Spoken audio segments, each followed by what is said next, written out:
Hello everyone, this is Kathleen, and I'm really glad that I'm here today to show you this completed cluster journal.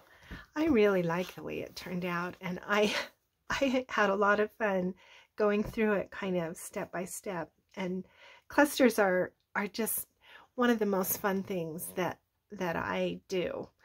I really enjoy using up the scraps. I enjoy just the creativeness of putting little bits and pieces together. So if you remember, this is my design team project for Stacy Stories this month, and I am using the Pockets and Clusters kit and If Walls Could Talk, both of them together. So this is kind of a small journal. It's just one signature. It's 8 inches and 5 3/4 inches across, and it has a 1/2 inch spine. So it did turn out to be pretty chunky though, very squishy. And I on purpose used one of these like a cereal box. It wasn't a cereal box, but it was kind of that weight of chipboard, because I wanted it to be able to mold. I knew that it was going to be thick, and I wanted to be able to kind of mold around it, so I did this style of cover. I have a whole playlist of how I have made this journal, so if you're interested, you can check that playlist out. There are 84 pages, 28 pockets and tucks, and 31 pieces of ephemera, and then this really pretty tassel that we made together a couple days ago.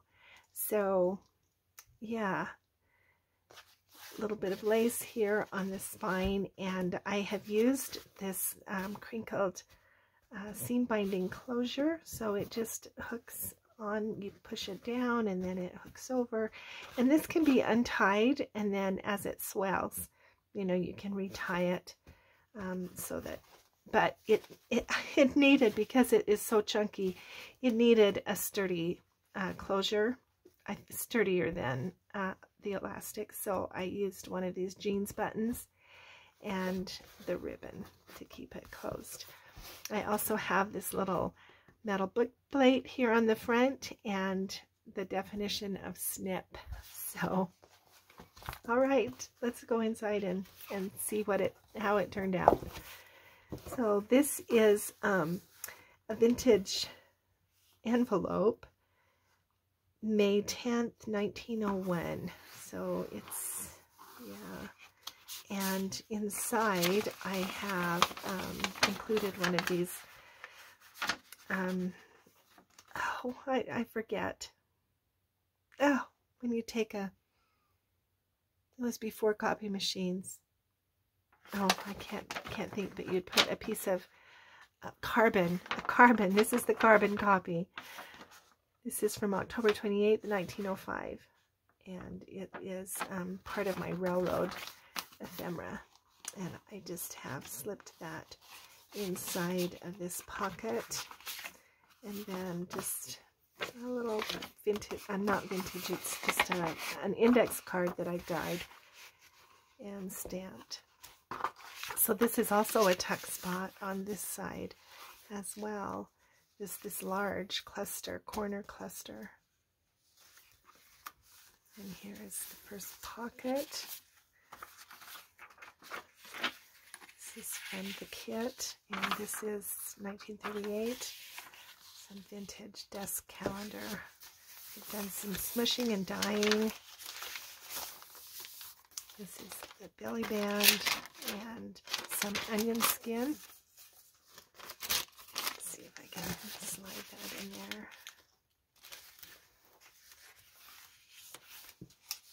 We talked about, this is some vintage, a desk calendar from 1966 that I got from the Vintage Paper Emporium on Etsy. This pretty cluster here, and I made a tag.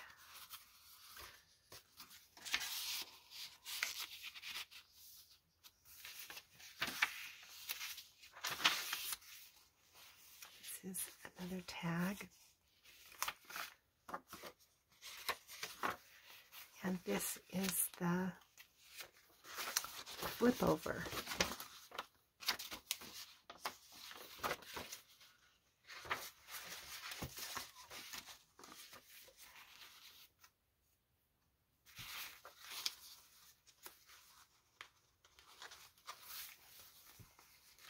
Another cluster on the back.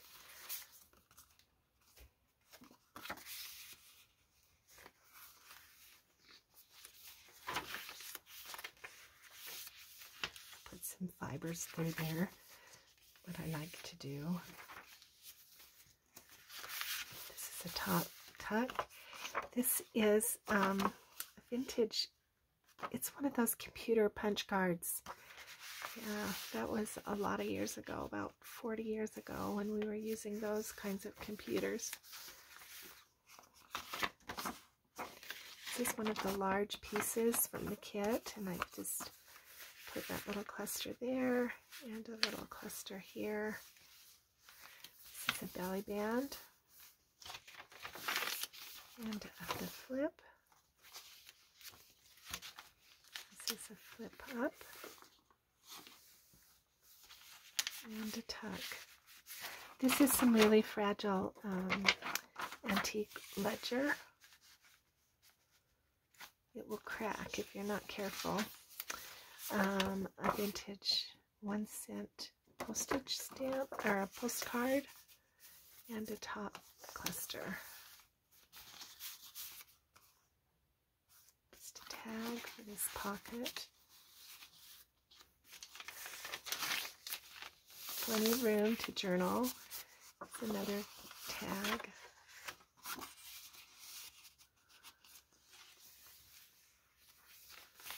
It's a vintage postcard, National Wildlife Federation.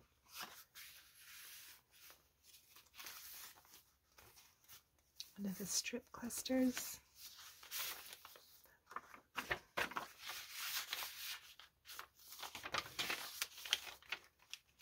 No, that's not a strip cluster. This is a corner tuck. Here's that tag that has the hidden cluster. Slides in there. This is a flip up and down.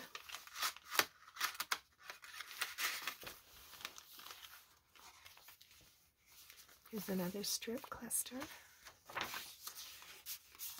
This is the fold-over cluster pocket.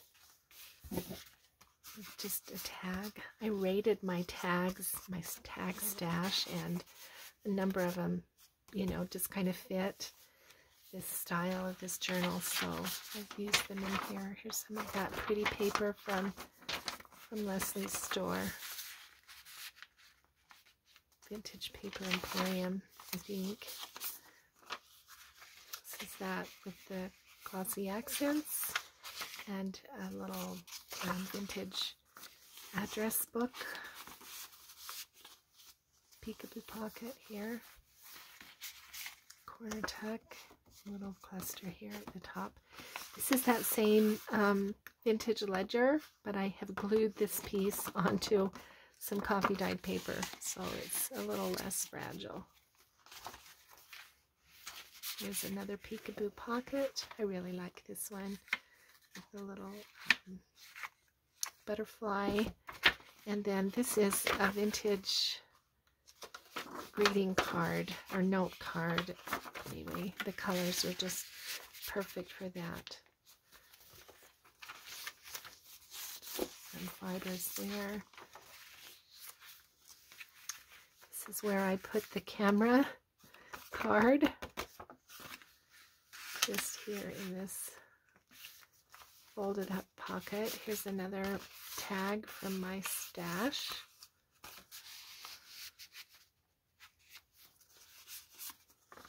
So just a journal paper, coffee dyed with some stamping there.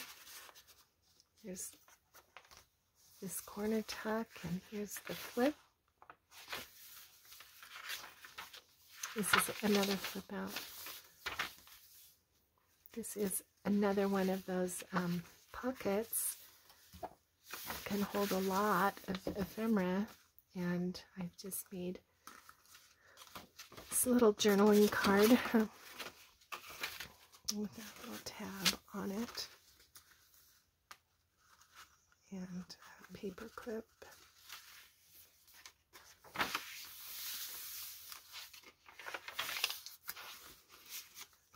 One more card from my stash.